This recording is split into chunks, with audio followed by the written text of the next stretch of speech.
3 days after my birthday, my father died out of intestinal obstruction.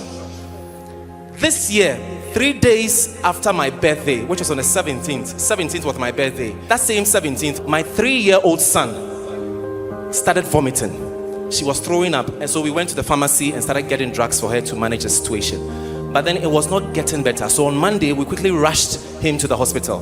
When we got to the hospital, his stomach had bloated. And then when we saw the doctor looked at the stomach and then said, no, this is not looking good. He's suspecting it's intestinal obstruction. So the only way to be able to reverse this is through surgery. The doctor left the room, and then myself and my wife were declaring, what we are afraid of will not happen. And we burst out in tongues and we were speaking in tongues.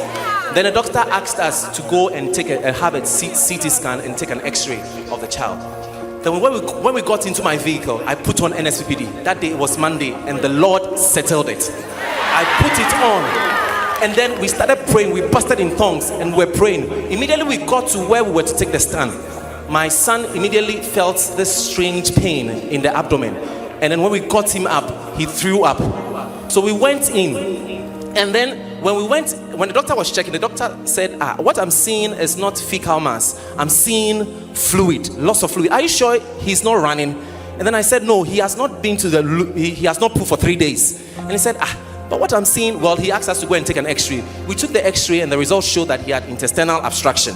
But then we came back. The doctor said, what he's also seeing is not intestinal obstruction. Then all of a sudden, all at once, my son poo. The poo came so much, it was difficult to contain it. Then we went back to the doctor with a report. The doctor looked at the two reports. One was saying there was no intestinal obstruction. The other was saying there was. Then I remembered that one day when Papa was praying, he mentioned intestinal obstruction is being reversed. The doctor looked at the two reports and was confused. This is saying that there is no obstruction. This is saying that there is obstruction. Then he went out. Then myself and my wife, we started declaring, we started praying.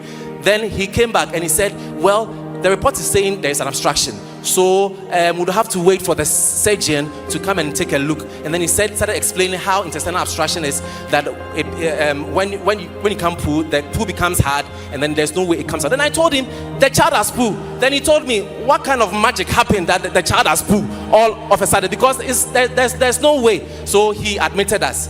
Then they sent the report to the surgeon. The surgeon looked at it and said, there is no need for a surgery, that this